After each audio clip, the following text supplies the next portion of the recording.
পারমাণবিক বোমার চেয়েও আপনার আখলাকের শক্তি অনেক বেশি। আপনার আখলাক দ্বারা সারা বিশ্বকে জয় করা সম্ভব। মক্কায় কাফেরদের সঙ্গে মুসলমানদের যুদ্ধ হচ্ছিল। এক সময়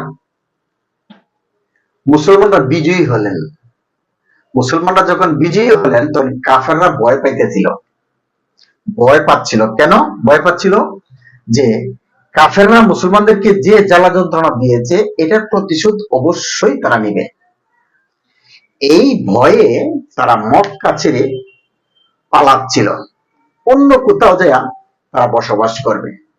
তখন সবাই পালাচ্ছে, সঙ্গে এক বুড়া মহিলা সেও পালাচ্ছে, কিন্তু সে পিছনে পড়ে গেল। সে বৃদ্ধ হওয়ার কারণে সে পিছনে পড়ে গেল, সে যেতে পারছে না।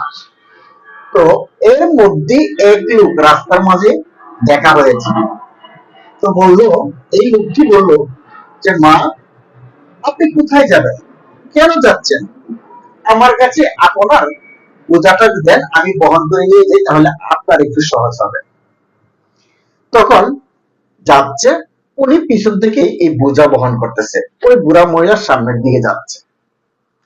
তো যাচ্ছে আর বলতেছে যে এই জন্যই মক্কা ছেড়ে পলাচ্ছি, মক্কাতে এমন এক ব্যক্তি আসছে, নাম হলো মুহাম্মদ, বাবার নাম ছিল আব্দুল্লাহ।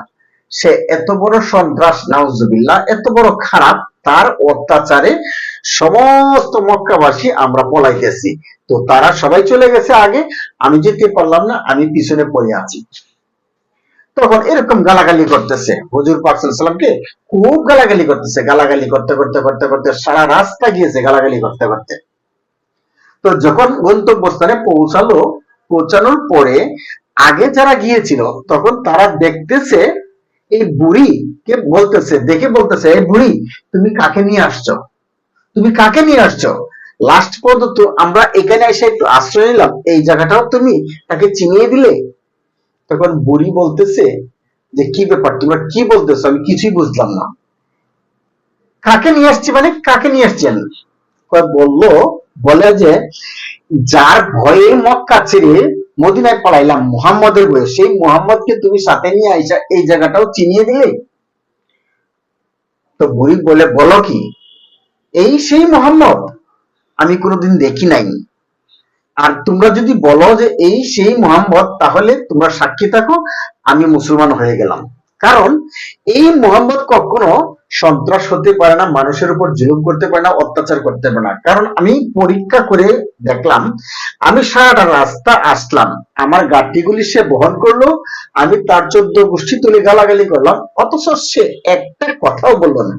এরকম ব্যক্তি সন্ত্রাস হতে পারে না, এরকম ব্যক্তি খুন খারাপি করতে পারে না, এরকম ব্যক্তি অত্যাচার করতে পারে না।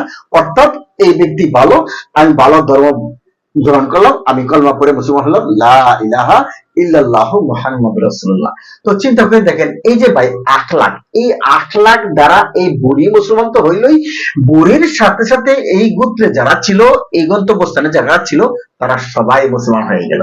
তাহলে কি আখলাকের শক্তি বেশি নাকি আপনার পারমাণবিক বোমার শক্তি বেশি?